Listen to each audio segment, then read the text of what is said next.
1번 답변 드리겠습니다. 수명 남짓의 학생들과 함께 지내다 보면 어려움이 있기 마련입니다. 저는 어려움이 있는 문제 상황이 발생한 것보다 이 어려운 문제 상황을 어떻게 해결해 나갈 것인지가 더 중요하다고 생각합니다. 저는 제시문에 나타난 각 장면에 대한 문제점을 찾고 그 문제점을 해결하기 위한 해결 방안 2가지를 각각 연결지어 답변하도록 하겠습니다. 먼저 장면 1에서의 문제점은 김 교사가 아이들의 말을 무조건적으로 수용한 점입니다. 아이들은 존중받아야 마땅한 대상입니다. 또한 긍정적이고 원활한 소통이 학생과 교사 사이에 이루어졌었을 때 행복한 학급살이가 이어질 수 있을 것입니다. 하지만 교사는 한 학급의 유일한 어른이면서 교육활동의 중심을 맡고 있는 교육자입니다. 따라서 교사는 학생들의 목소리에 따라서 선택을 바꾸는 것이 아니라 자신만의 일관된 교육관에 의해 선택을 해야 할 것입니다. 따라서 저는 첫째, 학급회의를 운영하겠습니다. 몇몇 학생들은 알림장을 쓰는 것과 독서관 창문을 쓰는 것에 대해 의문을 품고 있습니다. 저는 학급회의를 개최함으로써 이것이 학급의 대부분의 학생들이 갖고 있는 문제인식인지 보편성의 여부를 확인하겠습니다.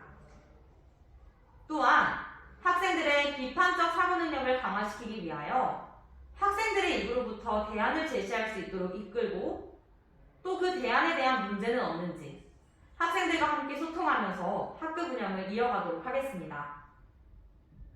그렇다면 학급의 모든 학생들도 문제 상황에 대해 논리적으로, 객관적으로 생각해 볼 수 있는 경험을 갖게 될 것입니다.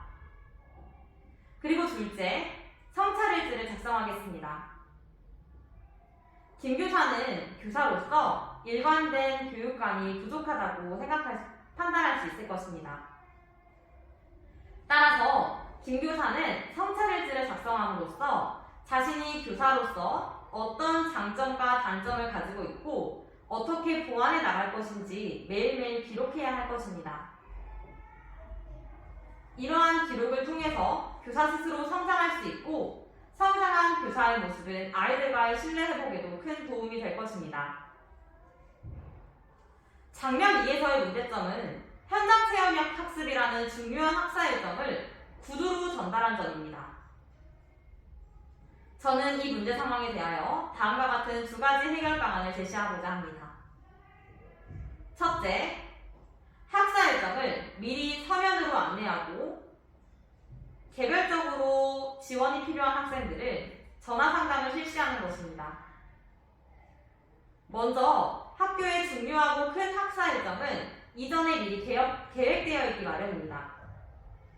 또한 많은 양의 정보를 학부모님들께 전달할 때에는 서면으로 정확하게 전달해야 할 것입니다.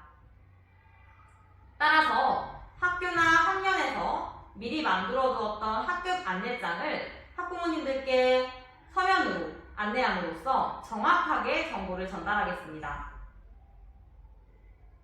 또한 사회가 변화함으로써 학급 내 학생들은 다양한 가정 환경에 놓여 있습니다. 맞벌이 가정, 다문화 가정, 한부모 가정 등과 같이 학생들이 학교 생활에 참여하는 데 있어서 추가적인 지원이 필요하다면 제가 개별적으로 전화 상담을 신청하여 학교 활동에 아이들이 잘 참여할 수 있도록 지원하는 교사로서의 역할을 다해야 할 것입니다. 2번째 해결 방안은 학부모 소통 창구를 마련하는 것입니다. 이렇게 큰 학교 행사에 참여하다 보면 학부모님들께서 궁금하신 점이 있을 수도 있고 또 몇 가지 내용에 대해서는 정확한 이해가 전달되기 어려울 수도 있습니다. 이에 대해 접근성이 높고 실시간으로 소통할 수 있는 프로그램이 있는 앱을 사용하여 학부모님들과 소통한다면 제시문에 있는 제시문에 있는 문제 상황은 일어나지 않을 것으로 생각됩니다.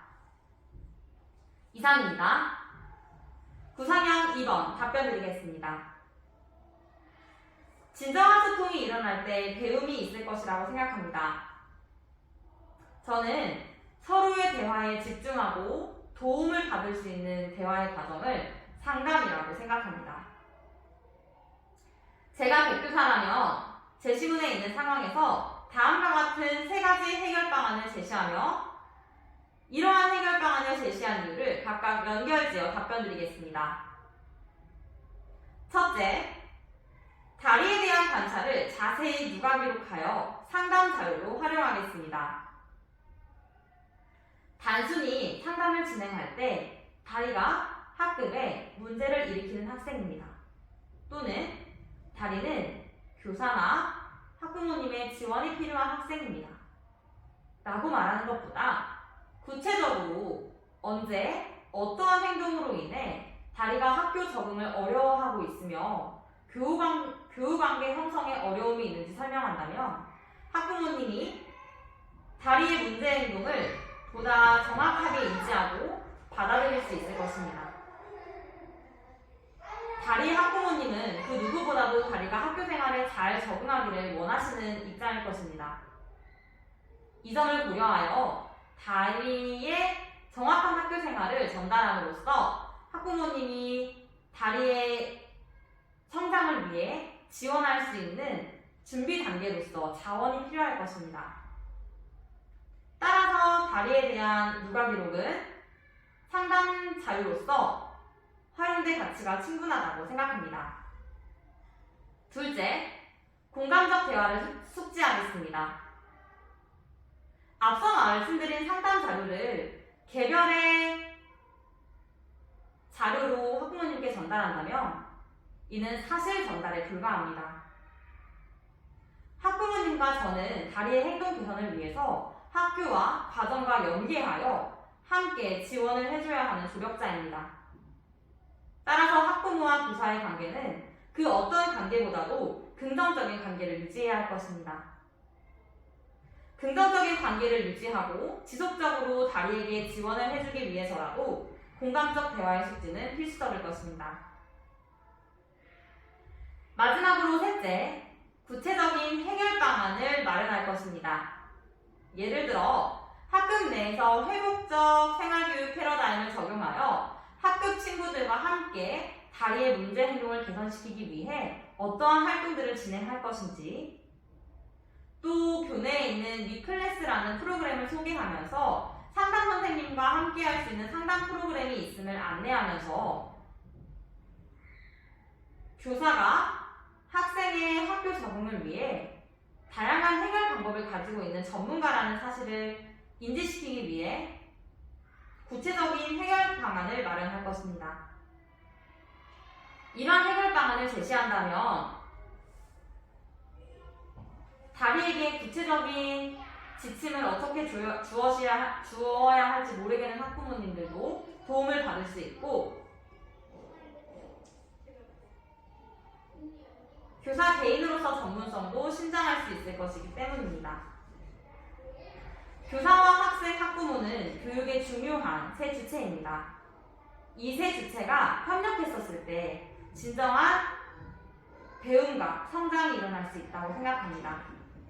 저는 다음과 같은 세 가지 해결 방안으로 학생을 위해 최선을 다하는 교사가 되고자 합니다. 이상입니다.